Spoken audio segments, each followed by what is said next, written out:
ආයුබෝවන් කොහොමද ඔයාලට අද මම ඔයාලට අරගෙන ආවේ පාන් පිටි වලින් කොකිස් හදන හැටි. මම කලින් හදලා නැහැ මාත් මේ මුලින්ම හදන්නේ. අපි බලමු හරියයිද කියලා. මෙතන මම පාන් පිටි අඬු කෝප්පයක් ගත්තා. හොඳ උකු පොල් කිරි වලිනුත් ටිකක් ගත්තා. ප්‍රමාණයක් කියන්න බෑ. අපි බලමු කොච්චරක් යයිද කියලා. ඊට පස්සේ ලුණු තේ හැඳි භාගයයි සීනි තේ හැන්දයි කහ තේ හැඳි භාගිකුයි ගත්තා. ඊට අමතරව කොකිස් ටික බැද ගන්න පොල් තෙල් අවශ්‍ය වෙනවා.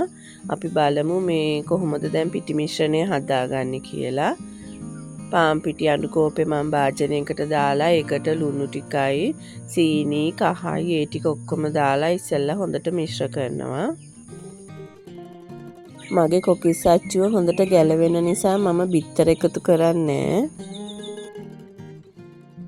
මාත් මේ YouTube එකෙන් බලලා තමයි හදන්නේ. මම පාන් පිටි මේ කොකිස් හදනවා කියලා අහලා තියෙනවා. ඒනවට හදලම නැහැ. මාත් මේ පළවෙනි වතාවට තමයි try කරන්නේ. අපි බලමුකෝ හරියයිද කියලා. දැන් මේ කිරි ටික දාලා අපි දන්නවනේ සාමාන්‍යයෙන් කොකිස් වලට අපි පිටි ටික අනා ගන්න පදම ඒ පදමට අනා ගන්න.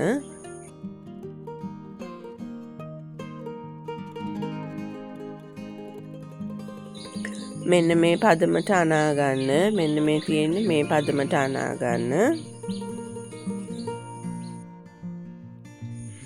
දැන් මම තෙල් එකක් තියාගත්ත රත් වෙන්න. අච්චුවත් ටිකක් රත් වෙන්න ඕනිනේ. ගොඩාක්ම රත් උනත් මේ කොකිස ආයි පිටියකට කඩා වැටෙනවා වගේ වුණා. ඒනට සාමාන්‍ය ගානට රත් කරගන්න. දැන් පිටි බැටර් එකේ මේ විදිහට ඔබලා මේ බැද ගන්න. අර අච්චුවෙන් උඩට පිටියෙන් නැති වෙන තමයි දාගන්න ඕනි. නැත්තම් අපිට ගලව ගන්න බෑ. මගේ මේ අච්චුව හොඳට ගැලවෙන අච්චුවක්. කොකිස නම් ගැලවෙනවා. හැබැයි අර ඉක්මනට කර වෙනවා වගේ තියෙනවා. හාල් පිටි ඒවට වඩා ඉක්මනට නිකන් බැදෙනවා වගේ. බලමුකෝ අපි මේක කොහොමද කියලා බාගත්තට පස්සේ. දෙපැත්තම හොඳට මේ බැද ගන්න. මේ මම මේ කලිනුත් කොකිස් ටික හදා ගත්තා. මේ තව එකක් අපි දාගමුකෝ.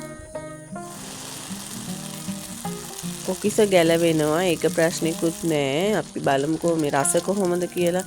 හාල් පිටි වලින් හදන ඒවාට වැඩිය රසයිද මොකද කියලා බලමු. මට එච්චර අර පෙනුම නම් ලස්සනක් නෑ. අපි හාල් පිටි වලින් කොකිස් හැදුවාම හොඳ ලස්සන නීට් එකට අපිට කොකිස ගන්න පුළුවන්. මේක පිටිවල ප්‍රශ්නයක්ද මොකක්ද අනේ මන් දන්නේ. පෙනුම නම් ලස්සන නෑ. නිකන් අර බුබුලු දාලා වගේ කොකිස වටේටම නිකන් බුබුලු දාලා වගේ තියෙන්නේ. මේ නීට් එකට එන්නේ නෑ. කොකිස මේ බලන්න මේ වටේටම බුබුලු දාලා වගේ තියෙනවා.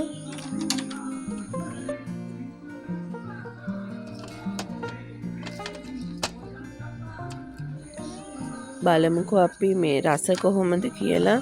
සමහර විට මගේ පාන් පිටිවල ප්‍රශ්නයක් මොකක් හරිද දන්නේ නැහැ. හැබැයි අලුත් පාන් පිටි ගත්තේ මම. මේ ලස්සන නෑ. අර හාල් පිටි වලින් හදන කොකිස වගේ ලස්සන නෑ මේක. මේ හොඳ ක්‍රිස්පියට තියෙනවා හැබැයි. මම මේ එකක් මේ කාලත් බැලුවා රසත් ප්‍රශ්නයක් නෑ.